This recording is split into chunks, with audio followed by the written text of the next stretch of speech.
Hip politics, baby. You were a child of hip hop. Like you said, even a hip hop song inspired you, as you mentioned, just to even get into your career. So you got roots in two of the strongest hip hop cities in the game. So I'm curious to what's gonna shake out. Top five, dead or alive. Top five. Who are Charles Coleman's top five favorite hip hop artists? Top five dead or alive. I'm a Queens kid, right? So there's no way that I'm starting any top five list without Nasir Jones at the top. So Nas is number one. Okay, Nas. Period. That's Nas, gotta happen. also known as Esco, also known as Nasty Nas. Absolutely. You know, I'm kind of cheating on this one, but and I'm not trying to be a homer, but I do have to. It's literally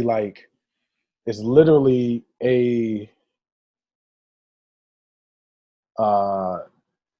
two A, B, and C. Hove, Kane, and LL.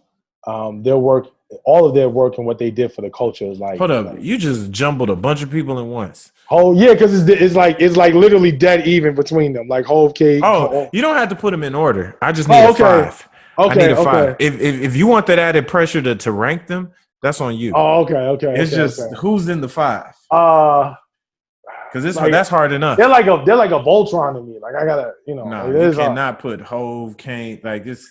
All right, so then, all right, so then I gotta take. So now I'll go with Hove. I'll go with Hove. So that's two. That's two. Anybody's top five who does not include 3000 is just does. You don't have any credibility. First of all, I will argue that all day. If you don't have 3000 in your top five, you are not credible. As first of all, favorite and or best, I have multiple arguments. Like I might put an op-ed about that. Not saying Andre 3000 isn't great, isn't maybe even top 10, but if Andre, the fact that people show so Andre much 3000 could disrespect. No, he couldn't kill everybody. Andre 3000 could kill every MC from Cleveland in one verse. Okay. What's that saying? Not that I'm not. I love my city, but that's what's that saying. That's your city, though. Okay, but I'm not. I wouldn't make that argument. That's like such a false equivalent. Like so, the disrespect that Big Boy gets, not as what it brought to Andre. Is Big Boy better than Fife?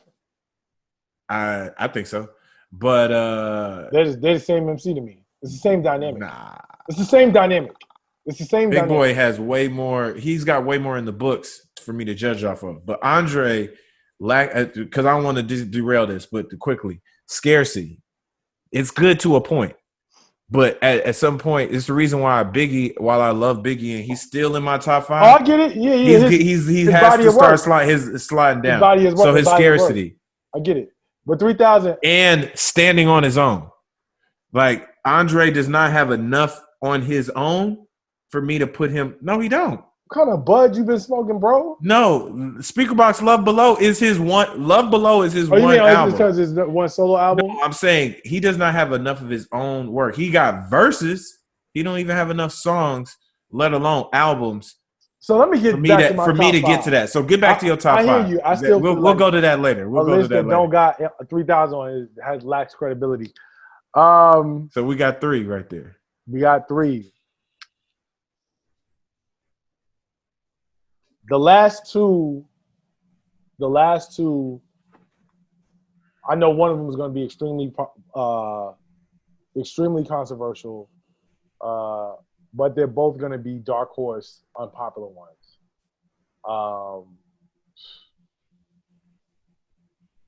Number 4, Tariq Trotter, Black Thought. That's not controversial. That's no. That's not controversial. That's not controversial. Many arguments can be made for him. Yeah. Number 5. This is probably going to be the most controversial. I love his work. I love his style. I love his mind. Vontae Coleman, Little Brother. Fonte. Oh man, yeah. Fonte. Are you arguing that these are your favorite or they're the best? Those are my favorite. Okay, so then that's fine. That's why these things aren't controversial because so people hear top 5 and they immediately, some people say best lyricist or the best, and it's like, no, who is your those are 5? my favorite people like to listen to, right? Like if I had the top 5 that were the best, like King got to make that list. King has to make that list. He just has to. I think he's in top 10, maybe. You don't. There's nobody in your. So here's the thing. And don't tell me. There's nobody. Go. I guarantee you, you can't put a Jay or Biggie on that list without acknowledging King because he made them.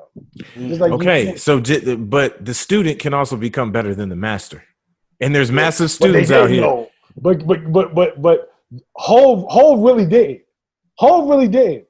Yo, people, and I just put him on my list. But let's be clear, Hov had a series of fucking dud ass albums. Name a series of duds, because I'll still. What's the shit that first of all, Blueprint version 2 was a dud. That shit was a dud. As an album, but yes, there's still bangers on that joint, and there's quotables. As an album, and it still went double platinum. But okay. First of all, there's a whole lot of shit around him being double platinum. No, you're right. But he still had quality songs on that joint. Kingdom Come was a dud.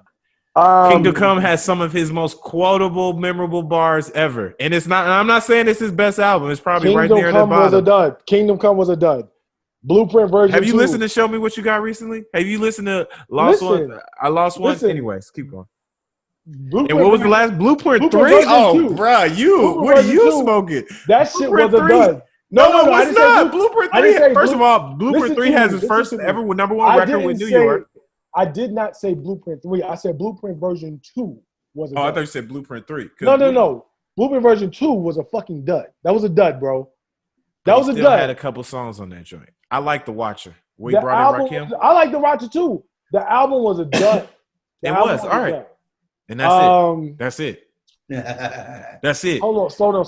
And that's for a man who put out what, 15 records? Nobody told him he got to put that many records out.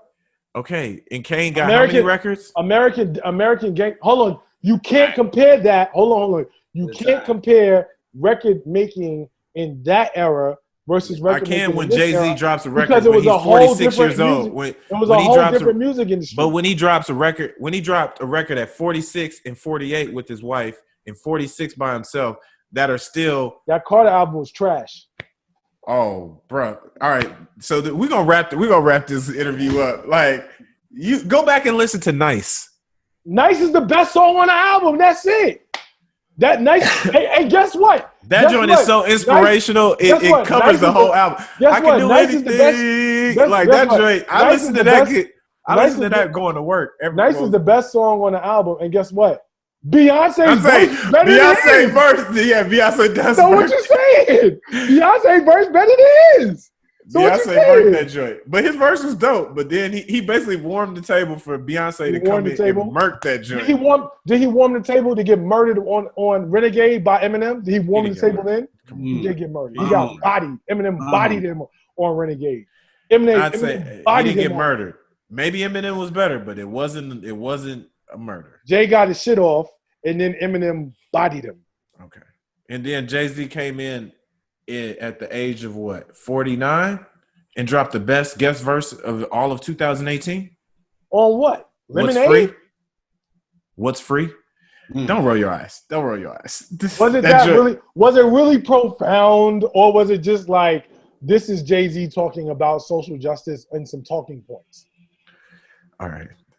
We're gonna have to wrap this up because this is gonna be a whole other. This is another debate issue.